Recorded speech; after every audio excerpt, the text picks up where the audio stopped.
Screen देखिए, screen पर आपको एक एक आंकड़ा, एक एक पार्टी का सीट वाइज भी ये सब कुछ दिखेगा।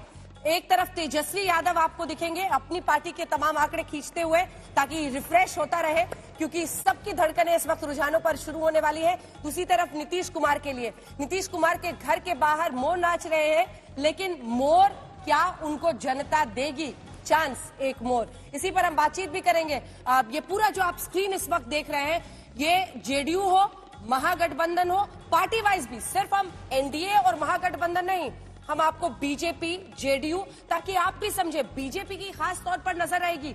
2015 की अपनी परफॉर्मेंस से क्या वो नीचे आएंगे? एग्जिट पोल ऐसे संकेत दे रहे हैं। ऐसे में उनके लिए ये चिंता होगी कि क्या हमने जेडीयू के साथ इस बार जाकर गलती की, क्या बीजेपी को आत्मनिर्भर बिहार में बनना पड़ेगा? इन तमाम मुद्दों पर चर्चा करेंगे, लेकिन उससे पहले आपको सुना देते हैं 7 बजे के बुलेटिन की शुरुआत में ही कि क्या दावे तमाम नेता कर रहे हैं, चाहे वो महागठबंधन की तरफ से हो या फिर एनडीए की तरफ से।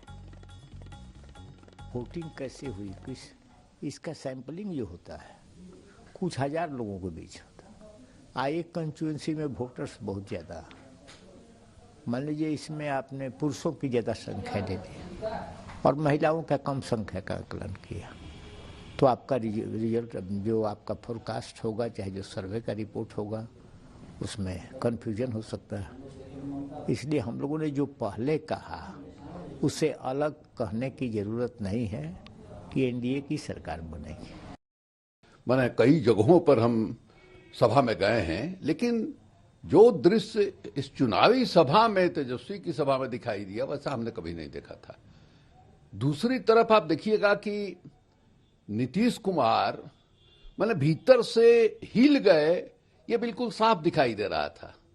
जिस तरह से उन्होंने तेजस्वी पर हमला किया, मैंने अशालीन भाषा का इस्तेमाल किया, ये हमारे लिए भी शॉकिंग था।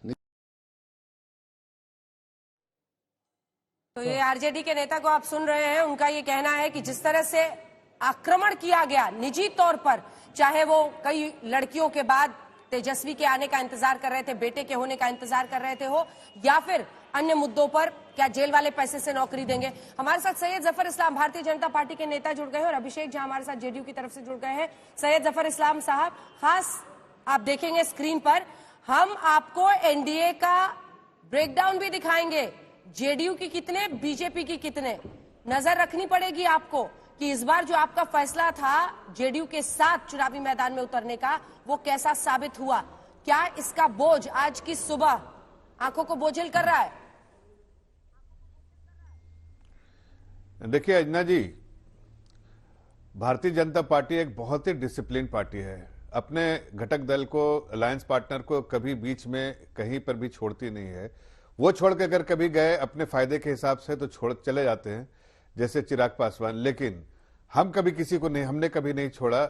हमने कोलिशन धर्मा पूरा निभाया सबके साथ। लेकिन ये हमारी पॉलिसी के बारे में कह रहे हैं। जहां तक आज बिहार के चुनाव के नतीजों का सवाल है, देखिए एक चौथाई वोट मिला था भारतीय जनता पार्टी को 2015 में।